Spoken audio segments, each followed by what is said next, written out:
Et si on parlait de bons films français? Ouais, eh bien aujourd'hui je vais vous parler de l'une de mes comédies françaises préférées, Les Beaux Gosses. Bienvenue dans les French Pépites.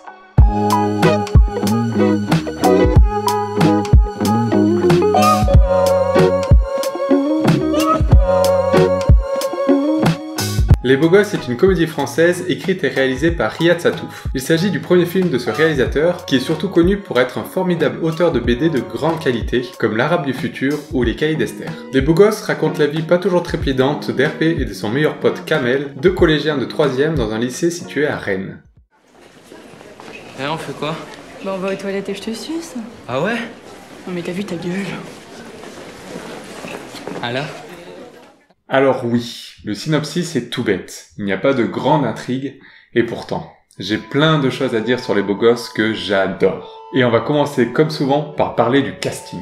Les Beaux Gosses racontent donc le quotidien d'une classe de 3e. Et pour interpréter tout ce beau monde, eh bien le casting est entièrement composé de jeunes âgés entre 14 et 16 ans. Et c'est bête dit comme ça, mais c'est bien trop rare pour le signaler. Et oui, car on a pris l'habitude de suivre, surtout dans les films et les séries américaines, des acteurs censés jouer des collégiens ou des lycéens et qui ont la plupart du temps plus de 20 ans. Et ça se voit. Mais ici, tous les jeunes acteurs et actrices sont des vrais ados, avec leurs qualités et surtout leurs défauts, et ça fait du bien. Ils ont de l'acné, ils sont en plein âge ingrat, ils sont un peu tout penauds par moments, mais oui, c'est exactement ça l'adolescence. Rien que pour ce détail tout bête, j'aime profondément ce film. Et puis au-delà de leurs âges, les deux acteurs principaux sont très bons, avec entre autres la révélation Vincent Lacoste. Oui, grâce à ce film, la France a découvert le talent de Vincent Lacoste, qui est aujourd'hui un nom important du cinéma français. Et ce qui est assez drôle, c'est qu'aujourd'hui, cet acteur est souvent considéré comme un charmeur. Alors qu'on ne va pas se mentir, mais c'était mal parti dans ce premier film. Dans Les Beaux Gosses, Vincent Lacoste éclabousse le film de son flegme légendaire et joue l'ado cliché parfait. Il est désespérant, maladroit, méchant, mais aussi un peu attachant. Et avec sa performance, la grande majorité des mecs vont se retrouver à un moment ou à un autre dans le personnage d'Hervé.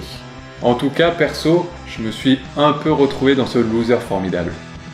À côté de lui, le personnage de Kamel est interprété par le parfait Anthony Sonigo. Cet acteur a par la suite été un peu plus discret que son compère, mais à mes yeux, le film doit son charme aussi bien à Vincent Lacoste qu'à Anthony Sonigo. Le duo formé par ces deux losers est parfait, et il y a une vraie alchimie entre eux. Et leur gueule, mon dieu, leur gueule, elles sont parfaites. Pareil pour tous leurs potes qui les accompagnent. Ils ont tous une tronche d'ado formidable. Côté fille, le personnage principal d'Aurore est joué par Alice Trémolière, et elle n'a pas à rougir de sa performance. Son personnage donne un peu de douceur à ce film, et Alice Trémolière est très juste. Malheureusement, je n'ai jamais revu cette actrice dans un autre film, et du coup elle restera à jamais dans mon cœur comme le personnage très attachant d'Aurore.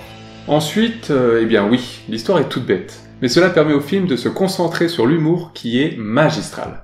Ce film est une pure comédie. Il fait partie des films qui me font le plus rire. C'est un enchaînement de gags souvent subtils, parfois en dessous de la ceinture, mais toujours touchant. Le propos du film est connu de tous, ce qui permet aux spectateurs de s'investir pleinement. Les actions des personnages, les réactions des professeurs, les débats sans fin entre enfants et parents, tout sonne si vrai. Mais par moments aussi, certaines scènes et surtout certaines réactions sont complètement absurdes et nous donnent parfois l'impression d'être dans un univers parallèle. Et c'est ça la force de ce film. Le postulat de base est très simple et permet de capter l'attention de tous les spectateurs. On s'identifie très vite à cet univers que l'on a tous connu. Mais en même temps, la subtilité et l'absurdité de certains gags permet de ne pas tomber dans la simplicité. Et pour moi, c'est ça la clé d'une comédie réussie. Et j'ai même envie de dire que c'est ça la force des bonnes comédies françaises en général. Oui, pour moi la force des bonnes comédies françaises, c'est d'arriver à trouver le bon équilibre entre des situations plus ou moins connues qui touchent notre corde sensible et le côté « Ah oui, moi aussi j'ai connu ça », tout en évitant de tomber dans le too much et le côté « Vous avez déjà remarqué qu'un grand nombre d'humoristes ont usé jusqu'à la corde ». Une majorité de comédies françaises n'arrivent pas à trouver ce juste équilibre et tombent très souvent dans la simplicité. Mais lorsqu'un film arrive à manier la subtilité, le réalisme et l'absurde comme le fait Les Beaux Gosses, cela donne des grands films qui fait le charme de notre cinéma en France. Et oui, je considère Les Beaux Gosses comme un modèle de comédie française. Le propos reste universel, mais le film est malgré tout unique grâce à son univers si particulier.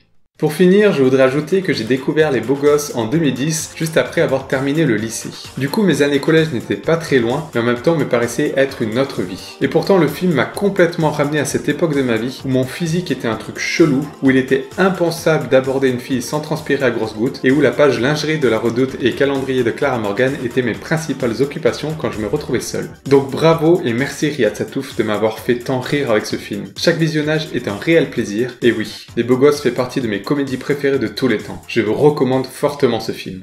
Donc oui, Les Beaux Gosses peut être directement rangé parmi les pépites du cinéma français. Et fort heureusement, il y en a plein d'autres qu'on va pouvoir ranger avec lui. Du coup, on se retrouve très vite pour découvrir une nouvelle French Pépites.